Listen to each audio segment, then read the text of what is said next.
Fairy Tales by the Brothers Grimm. The Raven. There was once a queen who had a little daughter still too young to run alone. One day the child was very troublesome, and the mother could not quiet it, do what she would. She grew impatient, and seeing the ravens flying around the castle, she opened the window and said, "I wish you were a raven and would fly away. Then I should have a little peace." Scarcely were the words out of her mouth when the child in her arms was turned into a raven and flew away from her through the open window. The bird took its flight to a dark wood and remained there for a long time. And meanwhile the parents could hear nothing of their child. Long after this a man was making his way through the wood when he heard a raven calling, and he followed the sound of the voice.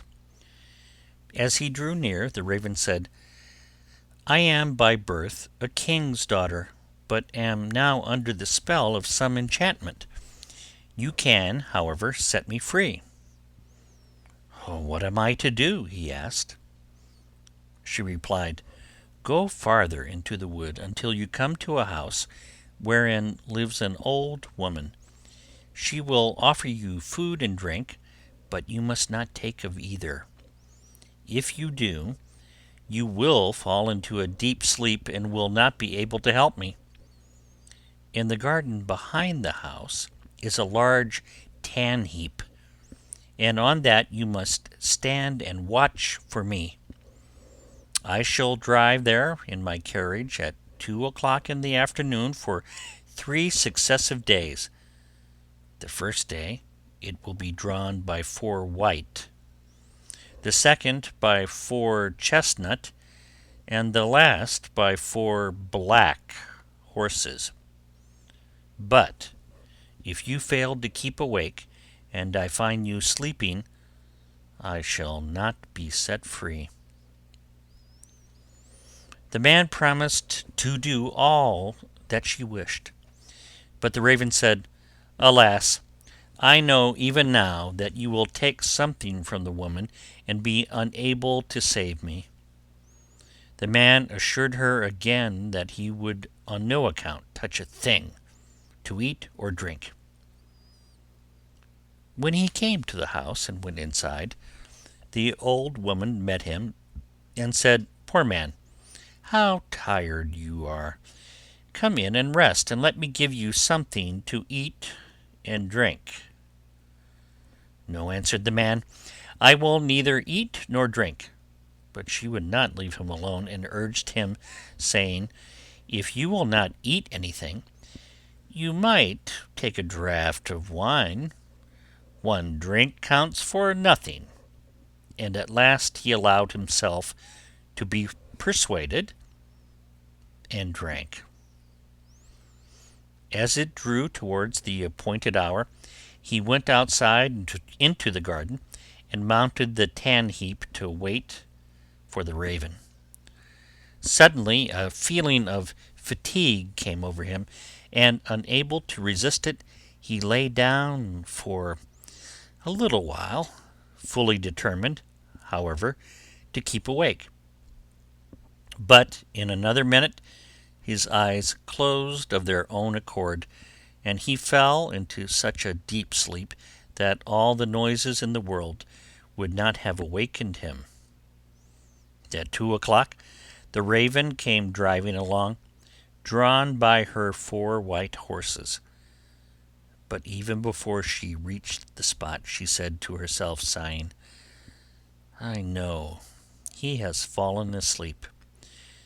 When she entered the garden, there she found him, as she feared, lying on the tan heap, fast asleep. She got out of her carriage and went to him.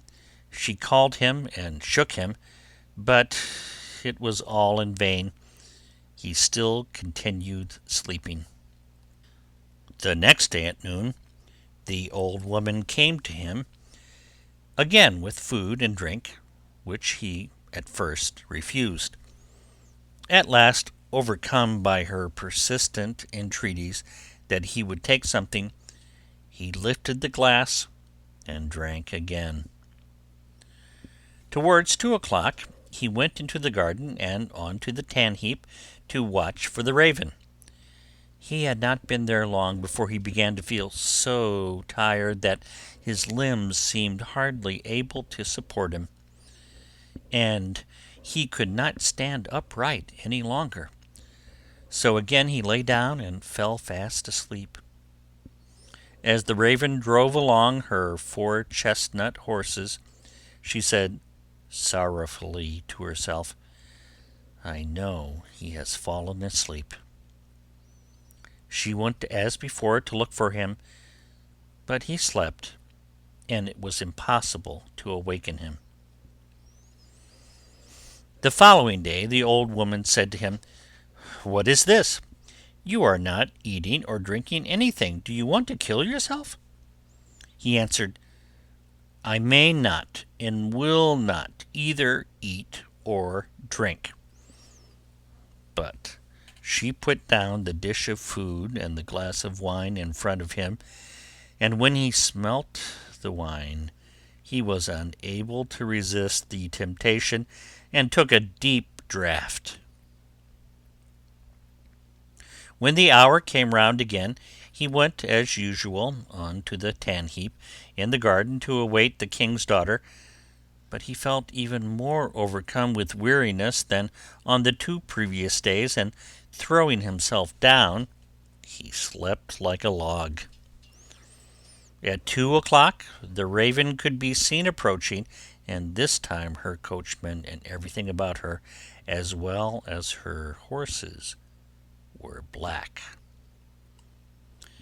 She was sadder than ever as she drove along, and said mournfully, "I know he has fallen asleep, and will not be able to set me free."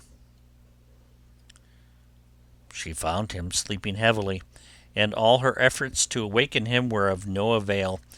Then she placed beside him a loaf and some meat and a flask of wine of such a kind that, however much he took of them, they would never grow less. After that she drew a gold ring on which her name was engraved off her finger, and put it upon one of his. Finally, she laid a letter near him, in which, after giving him particulars of the food and drink she had left for him, she finished with the following words: "I see that as long as you remain here you will never be able to set me free.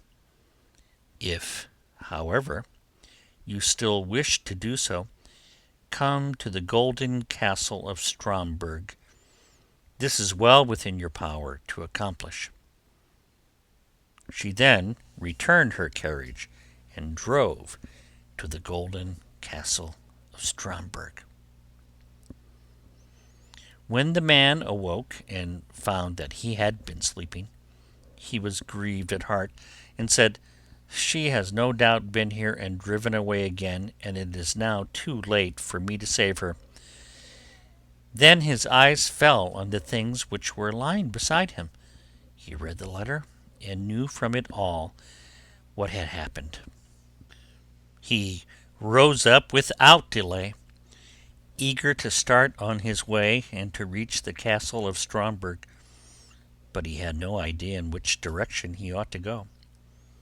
He travelled about a long time in search of it, and came at last to a dark forest, through which he went on walking for 14 days, and still could not find a way out.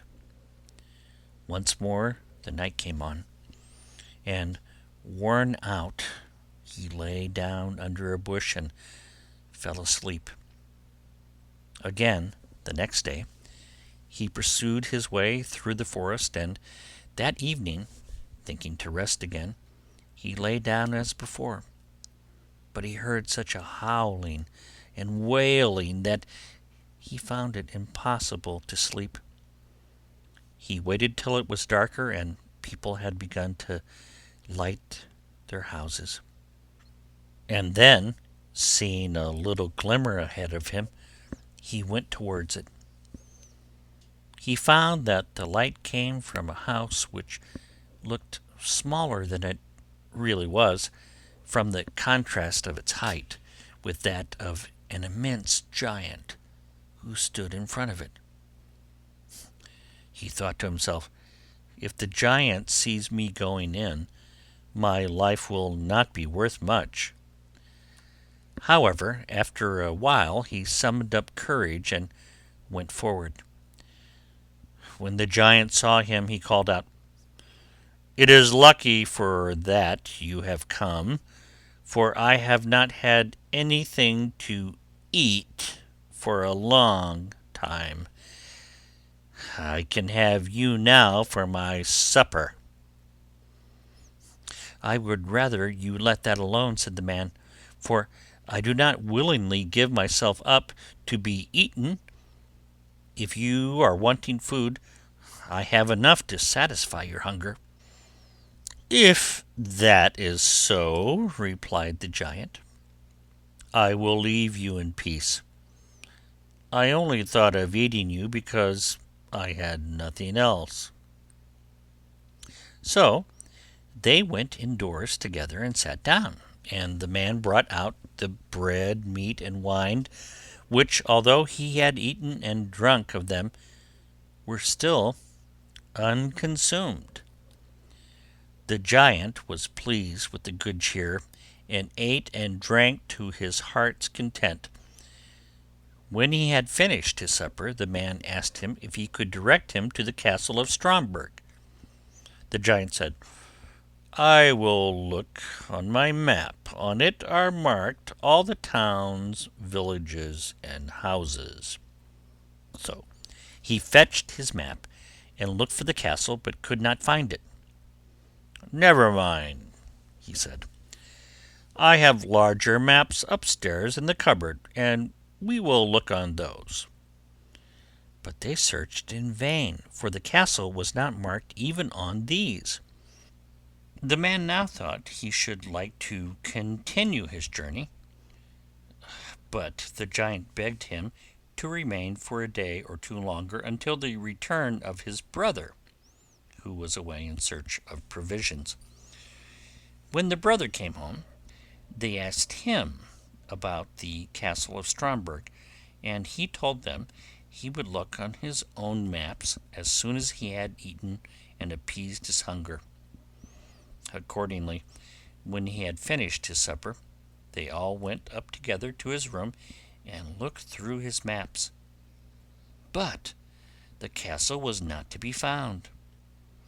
Then he fetched other older maps, and they went on looking for the castle until at last they found it.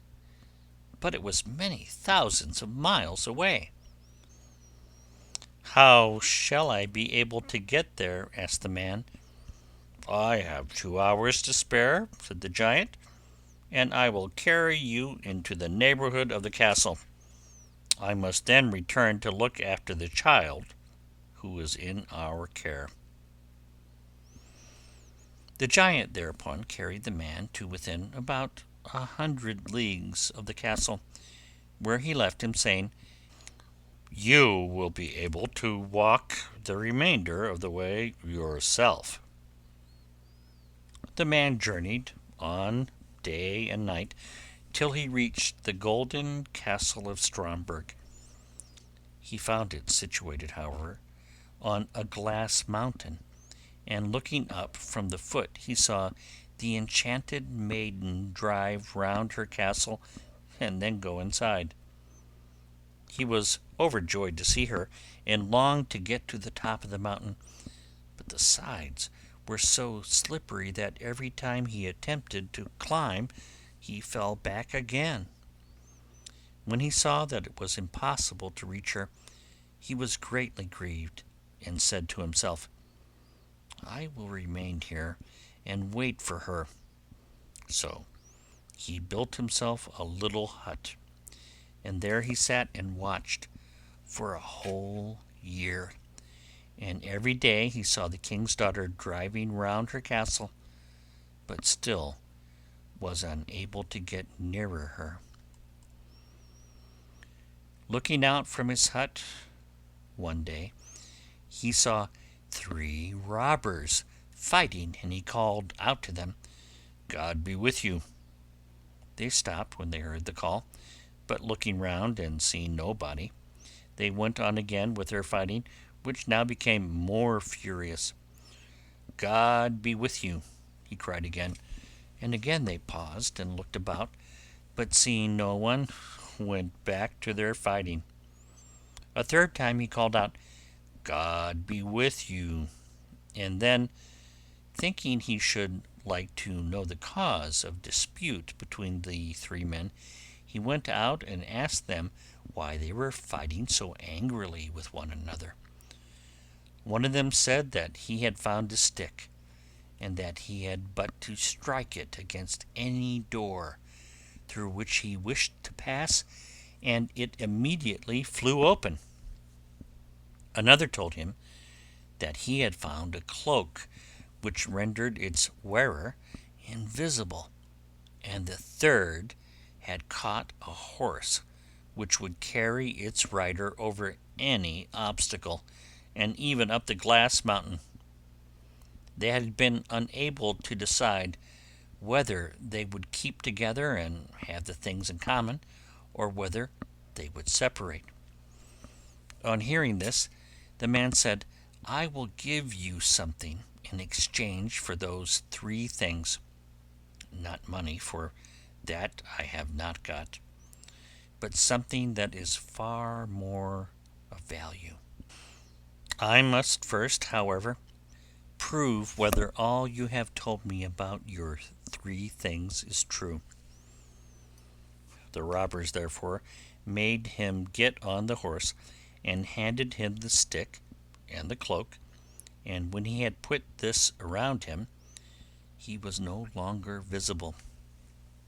Then he fell upon them with the stick, and beat them one after another, crying, "There, you idle vagabonds, you have got what you deserve. Are you satisfied now?" After this, he rode up the glass mountain. When he reached the gate of the castle, he found it closed. But he gave it a blow with his stick, and it flew wide open at once, and he passed through. He mounted the steps and entered the room where the maiden was sitting, with a golden goblet full of wine in front of her. She could not see him, for he still wore the cloak. He took the ring which she had given him off his finger, and threw it into the goblet, so that it rang as it touched the bottom. That is my own ring," she exclaimed, "and if that is so, the man must also be here who is coming to set me free." She sought for him about the castle, but could find him nowhere. Meanwhile, he had gone outside again, and mounted his horse and thrown off the cloak. When, therefore, she came to the castle gate, she saw him, and cried aloud for joy. Then he dismounted and took her in his arms, and she kissed him, and said, "Now you have indeed set me free, and tomorrow we celebrate our marriage." End of The Raven.